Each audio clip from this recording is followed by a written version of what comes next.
My name is Carol, and this video is for family members and other advocates for people with aphasia. What would I want if I were diagnosed with aphasia after a stroke? While it would be very frustrating if I couldn't make my own needs met.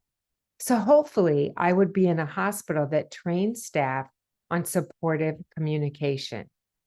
And I hope I'd have a speech therapist who can help me with support strategies so that I felt safe in the hospital and that I would have a way to share my basic needs like being thirsty or using the bathroom.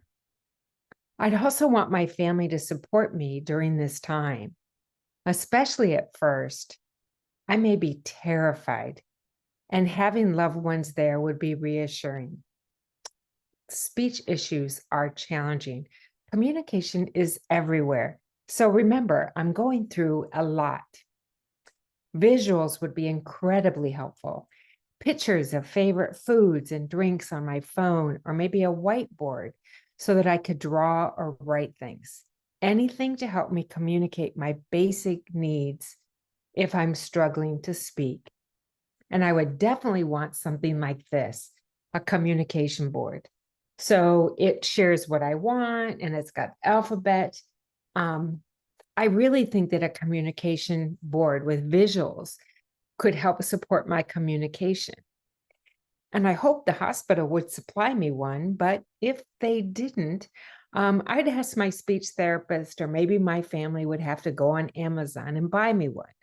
But I really do think the hospital should be giving me some sort of a way to communicate to help keep me safe and make sure that my needs were being met.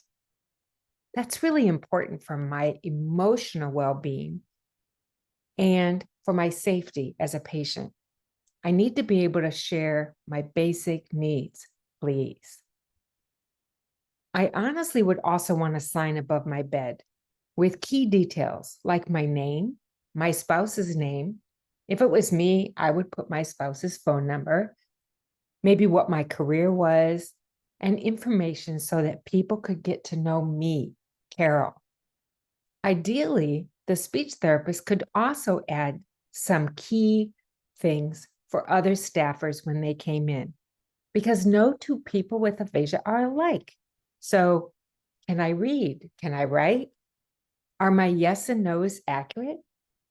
What's the best way for others to communicate with me? People need to know that. I'd like my family also to know that I might be easily overwhelmed at first by background noise, TV, and multiple visitors or side conversations might actually frustrate me. Please let me decide if I want visitors or not. Empower me to make the decisions that I can. And finally, I would want my family to understand that aphasia does get better with time. And I hope they'd ask a lot of questions of my speech therapist, and I hope they'd learn some communication strategies too. I'd want to get connected with local aphasia groups and online resources that I hope they'd find on the National Aphasia Association website. There's a zip code search button there. So I hope my speech therapist or someone would direct me to resources, both locally or online. And of course, I'm Carol with ARC. So I'd want them to learn about ARC, the Aphasia Recovery Connection, which is a nonprofit for families by a family, my family. And here they could learn about monthly training for family and other resources to connect that are all free. Now, I love technology, so technology tools would be welcome for communication help. Free apps like Small Talk Intensive Care by Lingraphica would be great on my phone while I'm in the hospital, or tools from Constant Therapy or Tactus Therapy.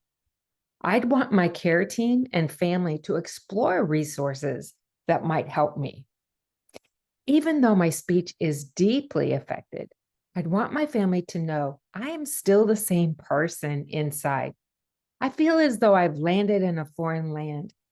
I might struggle to speak, read, or write, just like I was in another country. But my intellect is fine. So please understand that. I'd hope that people would interact with me directly with dignity and respect and talk to me.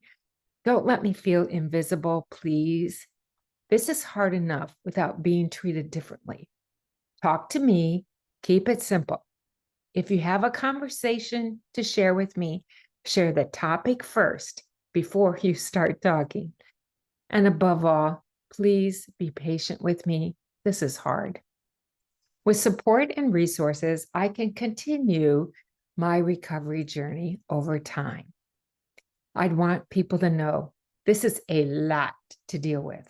It's not only a language issue, it's a life issue.